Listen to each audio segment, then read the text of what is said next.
Thanks for joining us for another edition of Issues and Answers. I'm Ian Boyne. He's back, the Secretary General of the United Nations Conference on Trade and Development, UNCTAD, Dr. Superchai, back with us to talk about global issues, talk about trade issues, issues which affect us significantly, not issues above our heads, issues which really hit at the stomach.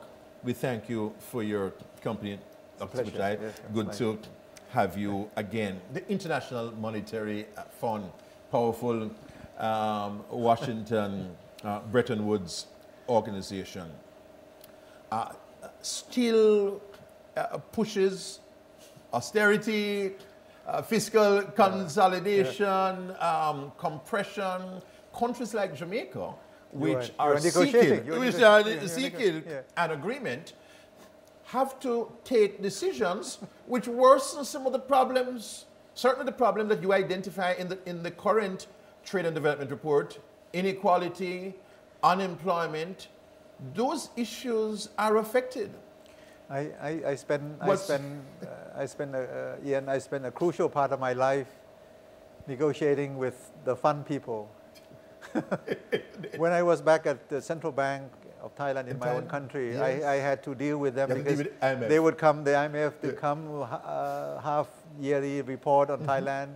They would get into your country for 2 weeks and they write a report as if they've been here for 20 years. Yes. You see, so I have respect for them, but also I have disagreements with them. Tell us your disagreements. Yeah, we have disagreement with them, and the moment I dealt with them the most was when I was brought back into the government to deal with the IMF, because we went into rescue operation, standby operation in the 1990s, in 1997, 1998. Because that's at the midst of the because we followed the advice. You Precisely. See, because we followed advice throughout the whole. It was the IMF advice that got you into that financial problem.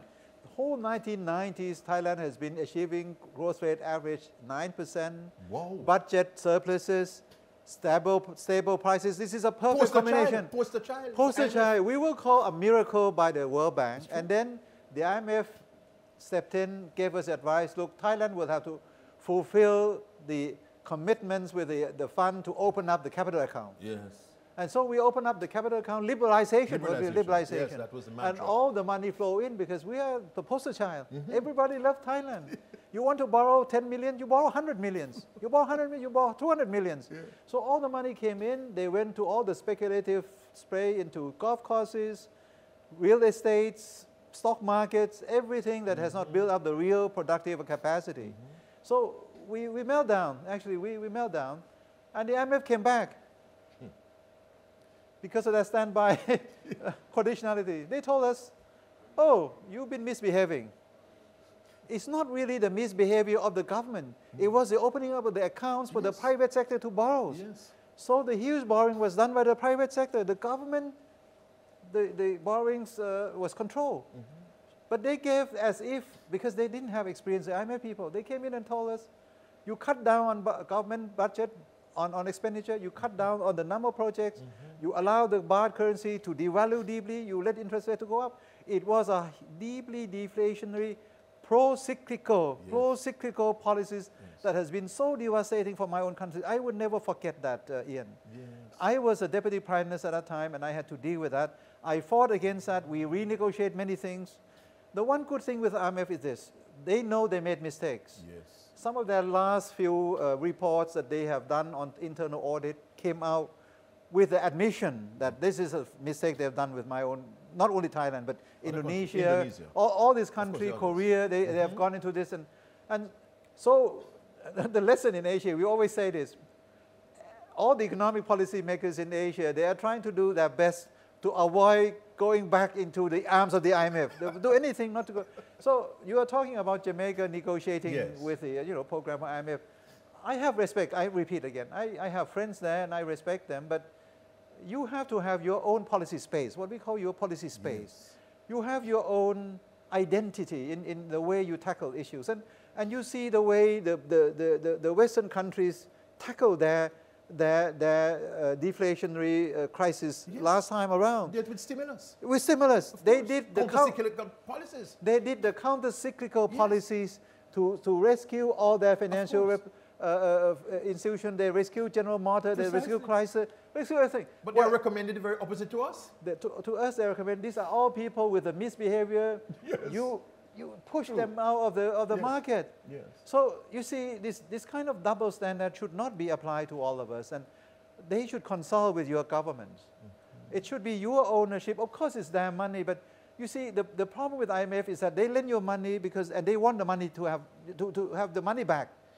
But I think the philosophy is that you have to lend the money with a long-term perspective view, that you would have the time to reform what is wrong with your economy. It should be pro-growth. Yes, pro-growth. You cannot turn around it by saying you eat less and then you can be stronger.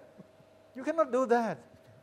You can take more vitamin, you can exercise more, you can adopt the right exercise. And so for you, you need to have the kind of support so that government will correct the kind of allocation of expenditures in the right project. This is a thing that you should be doing with them.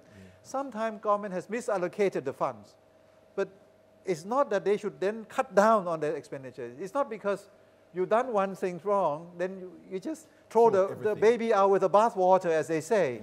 You have to learn, and then you have to be better at the way you allocate the funds, not to cut down on everything. Strong words from the former Director General of the World Trade Organization, now Secretary General of UNCTAD, Dr. Superchai. He has more to tell us about the IMF, other issues of relevance to Jamaica when we come back from a break.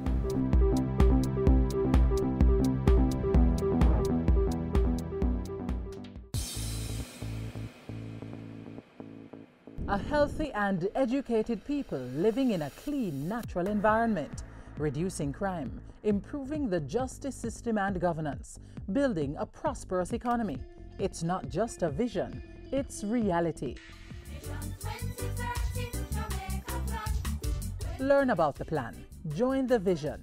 My country, Jamaica, has a rich heritage and is very unique. If we all pull together, we can make it the place of choice to live, work, raise family, and to do business. For more information on Vision 2030, call the Planning Institute of Jamaica or visit vision2030.gov.jm, your parish library, school library, or the Jamaica Information Service.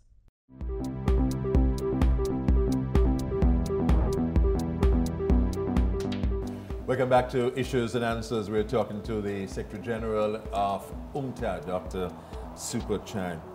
Dr. Superchai, how important is this issue of social protection, of making sure that vulnerable groups in the society are protected during IMF-imposed austerity programs? This is a bone of contention at UNCTAD. When we went to the last UNCTAD meeting in Qatar, Doha, I proposed to include in one of the sessions not only about investment or globalization, but I want people to discuss social protection, social safety net. Why did I ask that? Because you see, in this present world, in spite of the fact that we are trying to warn the world of the recurrent crisis, there'll be more crises because of now the systemic issues of the crisis that will be coming. So we need to be able to protect those who will be the losers in this. Yes. So there are families, there are people getting unemployed and they have to send their children to school, healthcare and everything. We need all this. We need to protect those who have been marginalized, the poor regions of the countries. So we need to have the program. And we need to have jobs. We need to have jobs. So important. Transfer of funds to the underprivileged people is something we need to do, but we cannot just give away this. We have to do it on a basis of a conditionality that people will have to do something in return. For example, in Brazil, President Lula did something very good. He has the so-called Bolsa Familia program. The Bolsa means family support program. He gives money every month to the family, telling the heads of the family that you get the money, but you make sure that all your children sent to school, we will check. Healthcare. And every year you have your children be tested. This is a wonderful program. Yes, yes. Otherwise, we put you in jail. Yes. In India, they create a program, an employment guarantee program. Yes. For 3 or 6 months per year, we guarantee 3 months or 6 months per year employment for the heads of family. But they have to do some work that the government will tell you to do, like building bridges or doing some work in the community and things like that. So I believe in that. But the basic to all this is that you must avoid populism. To avoid populist policy, you need to have a fiscal discipline. You have to do fiscal reform. So you believe in fiscal discipline? I believe in fiscal reform. You need to have the progressive taxation system, meaning that you have to tax asset owners, to tax assets. Tax the rich. Yeah, the rich. You tax the rich. You tax the owners of assets, of the wealth, of the land. Dr. Superchai, the neoliberals are saying it is these rich people who we need to invest. We can't tax them. This is the argument. This is the argument. But you disagree with that? I disagree with that. Taxation. I think we should facilitate investment. Yes. It's not only the rich that are investing, because sometimes investment funds are mobilized from all people around the countries in the world. So the rich, they're not always consuming more. The poor or the middle income, they're consuming more. If you talk about demand management, actually it's a middle income who actually creates the demand. So you have to support the middle income owners, you see, middle income earners. So for me, the social protection should not be populist. It means that you should not borrow all the time to be supporting the social, the disadvantaged people. You must have the tax base. And this can be done to improve. You need to have some discipline. You have to tax the right people. You have to tax the right rates. And you have to be able to have the governance. You have to have the honesty, the integrity in the way you do fiscal policy. How important is the creation of jobs? Because one of the consequences of the austerity measures is a reduction of employment. This is why we have produced reports after report to diagnose that. Like the IMF just came out the other day and say that the multiplier effect of the austerity measure could be more than 1.